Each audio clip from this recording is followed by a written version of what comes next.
Hey YouTube, this is Dave, back again with another video on my StarCraft aluminum boat modification.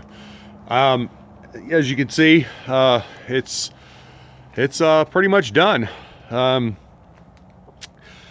It was quite the undertaking to do this, but in the end, it's turned out even better than what I expected.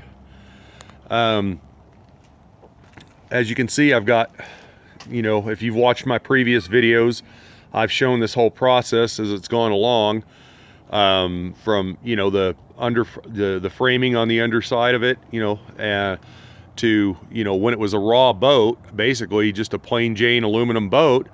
And, it's now, painted, it's, carpeted. The carpeting actually came out really nice. I'm really surprised. I was worried about carpeting it with the temperatures we've had, because the glue is said to not be done below 65 degrees.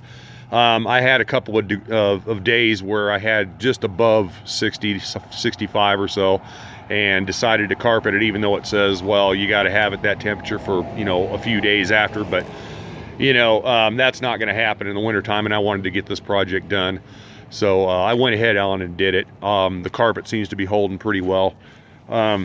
There's a couple little spots where it's rolled up, but I used a rolling pin and rolled it out. After I laid the carpet on the plywood, I rolled it out with a rolling pin, and it seemed to done pretty well. I've got the battery box in there.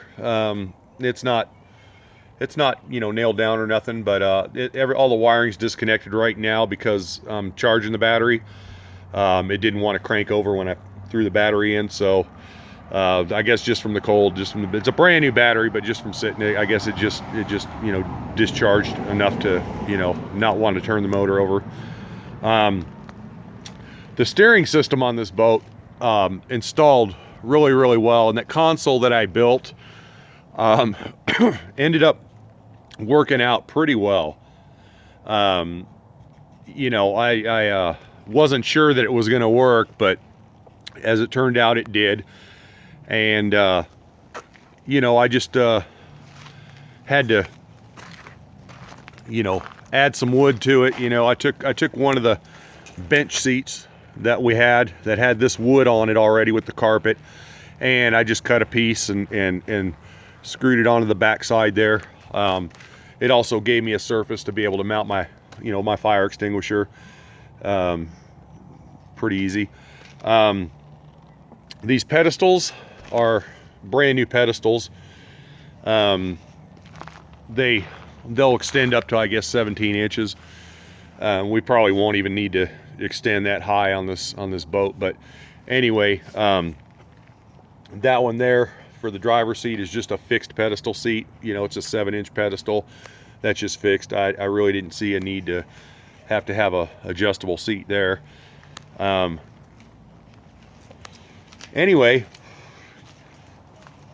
my little Minn Kota sits right there next to my outboard, and I was concerned that I'd be able to get that thing back on with that steering cable in the way, but it actually goes over it just fine, and it works out all right. And I also bought they have extension handles for these Minn Kotas that I wasn't aware of until just a few weeks ago, and I saw one at Walmart and thought, heck, that'd be great for sitting in this seat right here and being able to just run my trolling motor without having to reach way back here from this seat, being uncomfortable. So heck, I bought one and threw it on there, and that's going to work out fine.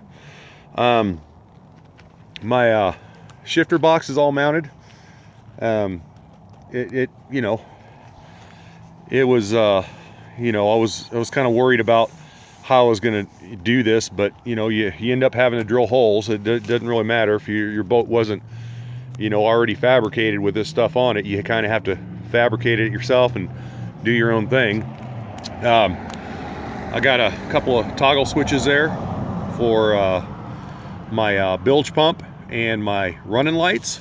And then right down here, I went ahead and put in a wiring block to bring power in from the battery, and also you know, run all my switching and be able to connect my little fish finder, and you know, not have to run and attach, you know, a half a dozen wires to the battery. I could just run power, you know, the power for the motor, you know, the motor connections, and then the connection just for the power to power up everything else. The bilge pump and whatnot, that's all wired in.